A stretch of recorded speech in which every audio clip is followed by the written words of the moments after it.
ಮತ್ತೊಂದು ಎಕ್ಸ್ಕ್ಲೂಸಿವ್ ಆಗಿರುವಂತಹ breaking news ಅನ್ನು ಮುಂದೆ ಇಡ್ತಾ ಇದ್ದೀವಿ. ಸೊ ದರ್ಶನ್ಗೆ ಪರಪ್ಪನ ಅಗ್ರಹಾರದಲ್ಲಿ ರಾಜ್ಯಾತಿಥ್ಯ ವಿಚಾರ ಏನಿದೆ.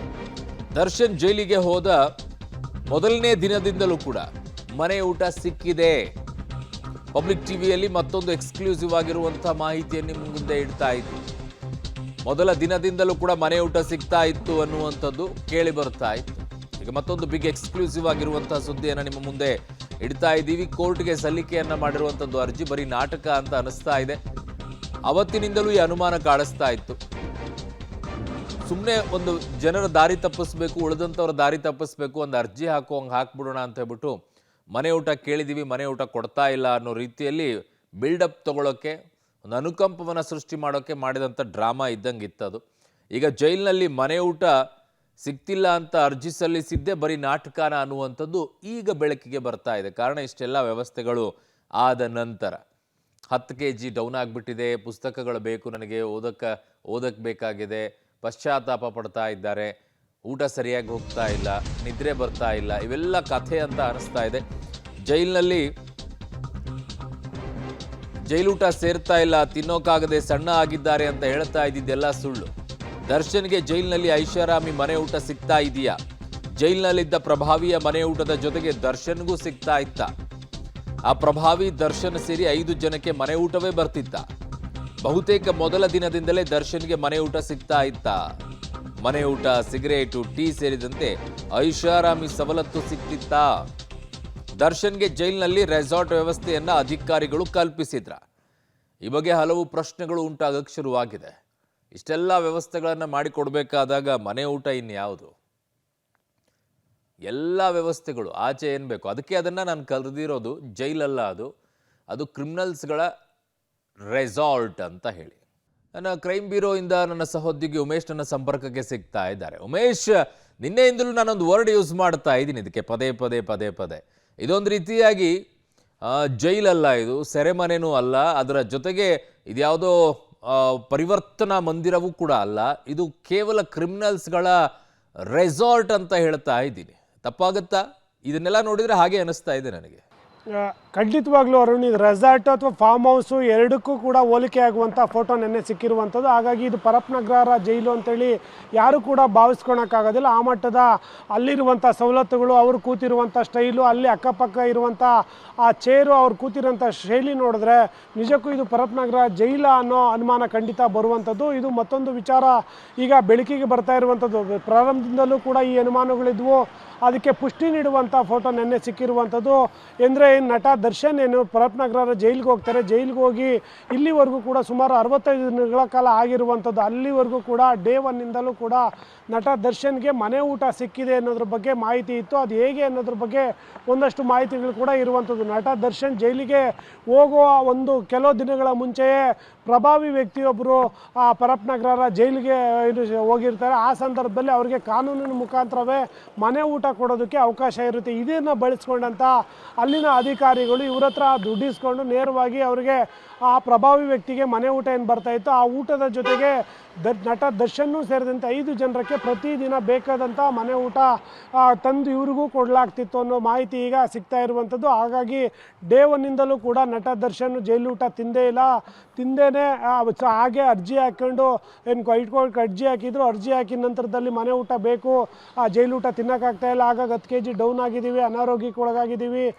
ಈ ರೀತಿಯಾಗೆಲ್ಲ ಸುದ್ದಿಗಳು ಹಬ್ಸ್ಕೊಬರ್ತಾಯಿದ್ರು. ಆದರೆ ತನಿಖೆ ಮಾಹಿತಿ ಮತ್ತು ಕೆಲವೊಂದು ಮಾಹಿತಿಗಳ ಪ್ರಕಾರ ಡೇ 1ನಿಂದಲೂ ಕೂಡ ನಟ ದರ್ಶನ್ ಊಟ ತಗೊಂಡು ಮನೆ ಊಟನೇ ಮಾಡಿರುವಂಥದ್ದು.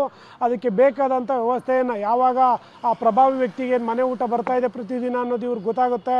ಆ ಸಂದರ್ಭದಲ್ಲಿ ಅದೇ ಮನೆ ಊಟದ ಜೊತೆಗೆ ಇವ್ರಿಗೂ ಕೂಡ ಆ ಮನೆಯಿಂದ ಊಟ ಅಂದರೆ ಬೇಕಾದಂಥ ಊಟ ಇವ್ರು ಏನು ಹೇಳ್ತಾರೆ ಆ ಊಟ ಅವರಿಗೆ ಬರ್ತಾ ಇತ್ತು ಅನ್ನೋದು ಈಗ ಗೊತ್ತಾಗ್ತಾ ಇರುವಂಥದ್ದು. ಬರೀ ದರ್ಶನ್ಗೆ ಮಾತ್ರವಲ್ಲ, ಆ ಪ್ರಭಾವಿ ವ್ಯಕ್ತಿ ಮತ್ತು ದರ್ಶನೂ ಸೇರಿದಂಥ 5 ಜನರಿಗೆ ಪ್ರತಿದಿನ ಬೇಕಾದಂಥ ಊಟ ಅಂದರೆ ಹೊರಗಡೆ ಏನೆಲ್ಲ ಸಿಗುತ್ತೆ ಅವರಿಗೆ ಎಲ್ಲವೂ ಕೂಡ ಒಳಗಡೆ ಕೂಡ ಸಿಗ್ತಾ ಇತ್ತು ಅಂತ ಹೇಳುವಂಥದ್ದು. ಅದಕ್ಕೆ ಪುಷ್ಟಿ ನೀಡುವಂತೆ ನಟ ದರ್ಶನ್ ಫೋಟೋ ವೈರಲ್ ಆಗಿರುವಂಥ ಫೋಟೋ ನೋಡಿ ನೀವು.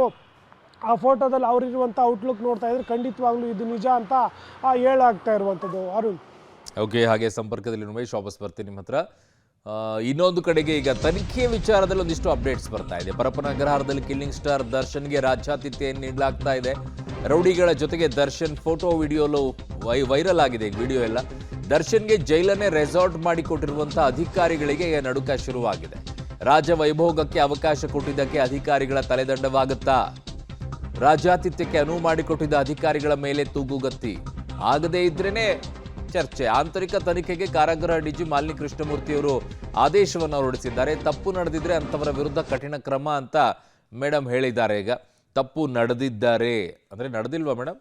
ಕಾಣಿಸ್ತಾ ಇಲ್ವಾ? ಹೇಗೆ ಹಿಂದಿನ ದಿನ ರೇಡ್ ಮಾಡ್ತಾರೆ, ಆ ಸಂದರ್ಭದಲ್ಲಿ ಏನೂ ಸಿಗೋದಿಲ್ಲ, ಈ ವಿಡಿಯೋಗಳು ಆಚೆ ಬರುತ್ತೆ, ಫೋಟೋಗಳೆಲ್ಲ ಆಚೆ ಬರುತ್ತೆ, ಇಷ್ಟೊಂದು ಆರಾಮಾಗಿ ಕೂತ್ಕೊಂಡಿದ್ದಾರೆ. ಏನು ಮಾಡಬೇಕು? ಯಾರಿದ್ರ ಜವಾಬ್ದಾರಿ? ಯಾರೋ ಬಲಿಪಶು ಅಲ್ಲೊಂದು ಸಿಬ್ಬಂದಿಗಳನ್ನು ಕೊಟ್ಟಿರ್ತಾರಲ್ಲ, ಅವರೇ ಬಲಿಪಶುನ? ನನ್ನ ಸಹೋದರಿ ಉಮೇಶ್ ನನ್ನ ಸಂಪರ್ಕದಲ್ಲಿದ್ದರು. ಉಮೇಶ್, ತಪ್ಪಾಗಿದ್ದರೆ ಕಠಿಣ ಕ್ರಮ, ಇದೊಂಥರ ಹೆಂಗೆ ಸ್ಟೇಟ್ಮೆಂಟು ಅಂತಂದರೆ, ಆಗಿದ್ದರೆ ವಿಡಿಯೋ ಆಚೆ ಬಂದಿದೆ, ಫೋಟೋ ಆಚೆ ಬಂದಿದೆ, ಯಾರಿದ್ರೂ ಕೂಡ ಮುಲಾಜಿಲ್ದಿನೇ ಕ್ರಮ ತೆಗೆದುಕೊಳ್ತೀವಿ, ಇದರ ಹೊಣೆಯನ್ನು ಹೊತ್ಕೊಂಡು ರಾಜೀನಾಮೆಯನ್ನು ಕೊಡ್ತೀವಿ ಅನ್ನುವಂಥ ಮಾತುಗಳು ಯಾಕೆ ಬರೋದಿಲ್ಲ? ಈ ವಿಚಾರದಲ್ಲಿ ಪದೇ ಪದೇ ಜೈಲಿನ ವಿಚಾರದಲ್ಲಿ ಹಲವು ರೀತಿಯಾಗಿ ಬರುತ್ತೆ. ಡಿ ರೂಪದಿಂದ ಹಿಡ್ಕೊಂಡು ಎಲ್ಲರೂ ಕೂಡ ಧ್ವನಿ ಎತ್ತಿದ್ರಿ ಈ ವಿಚಾರದಲ್ಲಿ. ಆ ವ್ಯವಸ್ಥೆ ಇದೆ, ಈ ವ್ಯವಸ್ಥೆ ಇದೆ ಅಂತೇಳಿ. ಯಾರು ಕೇರೆ ಮಾಡಲ್ವಲ್ಲ? ಯಾಕೆ ಯಾರು ಹೇಳೋರು ಕೇಳೋರು ಇಲ್ವಾ ಈ ಕಾರಾಗೃಹದ ವಿಚಾರದಲ್ಲಿ? ಅರುಣ್, ಯಾವುದೇ ರೀತಿಯ ಈ ರೀತಿಯಾಗಿ ಭ್ರಷ್ಟ ವ್ಯವಸ್ಥೆ ಕಂಡು ಬಂದಂಥ ವೇಳೆಯಲ್ಲಿ ಪ್ರತಿ ಅಧಿಕಾರಿಯು ಹೇಳೋ ಮಾತಿದೆ. ಅಂದರೆ ಇಲಾಖಾ ತನಿಖೆಗೆ ಸೂಚನೆ ಕೊಟ್ಟಿದ್ದೀವಿ, ವರದಿ ಆಧರಿಸಿ ಕ್ರಮ ಕೈಗೊಳ್ತೀವಿ ಅಂತ ಹೇಳುವಂಥದ್ದು. ಅದಾದ ನಂತರದಲ್ಲಿ ಯಾರಾದರೂ ಒಬ್ಬರು ಅಧಿಕಾರಿ ನೇಮಕ ಮಾಡ್ತಾರೆ, ನೇಮಕ ಮಾಡಿದ ನಂತರದಲ್ಲಿ ಆತ ತಿಂಗಳು ಅಥವಾ 2 ತಿಂಗಳಲ್ಲಿ ಒಂದು ವರದಿ ಕೊಡ್ತಾನೆ. ಆ ವರದಿ ಆಧರಿಸಿ ಅಷ್ಟೊತ್ತಿಗೆ ಎಲ್ಲರೂ ಕೂಡ ಮರೆತು ಹೋಗಿರ್ತಾರೆ ಈ ಸುದ್ದಿನ. ಆ ಸಂದರ್ಭದಲ್ಲಿ ಅಲ್ಲಿದ್ದಂಥ ಕೆಳವರ್ಗದ ಅಧಿಕಾರಿಗಳ ಮೇಲೆ ಕ್ರಮ ಕೈಗೊಳ್ಳುವಂಥದ್ದು, ಒಂದಿಬ್ಬರು ಅಧಿಕಾರಿಗಳನ್ನು ಅಲ್ಲಿಂದ ವರ್ಗಾವಣೆ ಮಾಡುವಂಥದ್ದು, ಅಲ್ಲಿಗೆ ಪ್ರಕರಣವನ್ನು ಸುಖಾಂತ್ಯ ಮಾಡಿಕೊಂಡು ಸುಮ್ಮನಾಗ್ಬಿಡ್ತಾರೆ. ಮತ್ತೆ ಈ ರೀತಿಯಾಗಿ ಯಾವುದಾದ್ರೂ ಅವ್ಯವಸ್ಥೆಯ ಏನು ದಾಖಲೆ ಸಮೇತ ಅಥವಾ ವಿಡಿಯೋ ಫೋಟೋ ಸಮೇತ ಈಚೆ ಬಂದಾಗ ಅಷ್ಟೇ ಮತ್ತೆ ಇವರು ಅಲರ್ಟ್ ಆಗುವಂಥದ್ದು. ಎಂದಿನಂತೆ ಹೊರತುಪಡಿಸಿದರೆ ಮತ್ತೆ ಪರಪ್ಪನಗರ ಜೈಲು ಅದೇ ಭ್ರಷ್ಟ ವ್ಯವಸ್ಥೆ, ಅದೇ ಅಧಿಕಾರಿಗಳು ಎಂದಿನಂತೆ ತಮ್ಮ ಕೆಲಸವನ್ನು ಆರಾಮಾಗಿ ಮಾಡ್ಕೊಂಡು ಹೋಗ್ತಾ ಇರ್ತಾರೆ. ಇವತ್ತು ಇದು ಕೂಡ ಅದೇ ರೀತಿ ಆಗಿರುವಂಥದ್ದು. ಈ ಫೋಟೋ ವೈರಲ್ ಆಗಿದೆ, ಅದು ಪರಪ್ಪನಗರ ಜೈಲಿನ ಒಳಗಡೆದೇ ಅನ್ನೋದ್ರ ಬಗ್ಗೆ ಸ್ಪಷ್ಟತೆ ಇದೆ. ಆದರೂ ಕೂಡ ಏನಾದ್ರು ತಪ್ಪಾಗಿದ್ರೆ ಅಂತಂದರೆ, ತಪ್ಪಾಗಿದೆ ಅಂತ ಒಪ್ಕೊಂಡ್ಬಿಟ್ರೆ ಈಗಲೇ ಕ್ರಮ ಕೈಗೊಳ್ಬೇಕಾಗುತ್ತೆ. ಹಾಗಾಗಿ ತಪ್ಪಾಗಿದ್ರೆ ಕ್ರಮ ಕೈಗೊಳ್ತೀವಿ ಅಂತ ಈಗ ಮಾಧ್ಯಮಗಳಿಗೆ ಹೇಳಿಕೆ ನೀಡಿ ಈಗ ಇಬ್ಬರು IGP ಅಂದರೆ ಜೈಲಿನ IGP ನೇತೃತ್ವದ ಇಬ್ಬರು ಅಧಿಕಾರಿಗಳಿಗೆ ತನಿಖೆ ಮಾಡಿ ವರದಿ ಕೊಡುವಂತೆ ಈಗ ಸೂಚನೆ ಕೊಟ್ಟಿರುವಂಥದ್ದು. ಅವರು ಯಾವ ರೀತಿ ತನಿಖೆ ಮಾಡ್ತಾನೆ ಅನ್ನೋದು ನೋಡಬೇಕಾಗುತ್ತೆ. ಆಗಾಗಲೇ ಅಲ್ಲಿ ಇದ್ದಂಥ ಏನು VIP ಸೆಲ್ ಬಳಿ ಕಾವಲಿದ್ದಂಥ 3 ಜನ ಸಿಬ್ಬಂದಿಗಳೇನಿರ್ತಾರೆ, ಪ್ರತಿ ಶಿಫ್ಟ್ನಂತೆ 9 ಜನ, ಅವರನ್ನು ಮೊದಲಿಗೆ ವಿಚಾರಣೆ ಮಾಡ್ತಾರೆ. ಅದಾದ ನಂತರದಲ್ಲಿ ವಾರ್ಡನ್ ಇರ್ತಾರೆ, ಅವ್ರಿಗೂ ಕೂಡ ಒಂದಷ್ಟು ಮಾಹಿತಿಗಳನ್ನು ಕೇಳಿ ನೋಟಿಸ್ ಕೊಡ್ತಾರೆ. ಈ ಎಲ್ಲ ಮಾಹಿತಿಗಳು ಹೊರ ಬಂದ ನಂತರದಲ್ಲಿ ಸಾಮಾನ್ಯವಾಗಿ ಗೊತ್ತಿರುವಂತೆ ಆ ಕೆಳವರ್ಗದ ಅಧಿಕಾರಿಗಳಿಗೆ ಶಿಕ್ಷೆ ಆಗುವ ಸಾಧ್ಯತೆ ಹೆಚ್ಚಾಗಿರುವಂಥದ್ದು. ಉಳಿದಂತೆ ಬೇರೆ ಯಾರಿಗೂ ಕೂಡ ಯಾವುದೇ ರೀತಿಯ ಸಮಸ್ಯೆ ಆಗೋದಿಲ್ಲ. ಎಂದಿನಂತೆ ಪರಪ್ಪನಗರ ಜೈಲಲ್ಲಿ ಈ ರೀತಿಯಾಗಿ ದುಡ್ಡು ಕೊಟ್ಟರೆ ಏನು ಬೇಕಾದ್ರೂ ಸಿಗುತ್ತೆ ಅನ್ನೋದು ಮುಂದುವರಿಯುವ ಸಾಧ್ಯತೆ ಹೆಚ್ಚಾಗಿರುವಂಥದ್ದು. ಅರುಣ್. ಓಕೆ ಉಮೇಶ್, ನಿಮ್ಮೆಲ್ಲ ಮಾಹಿತಿಗೆ ಧನ್ಯವಾದಗಳು.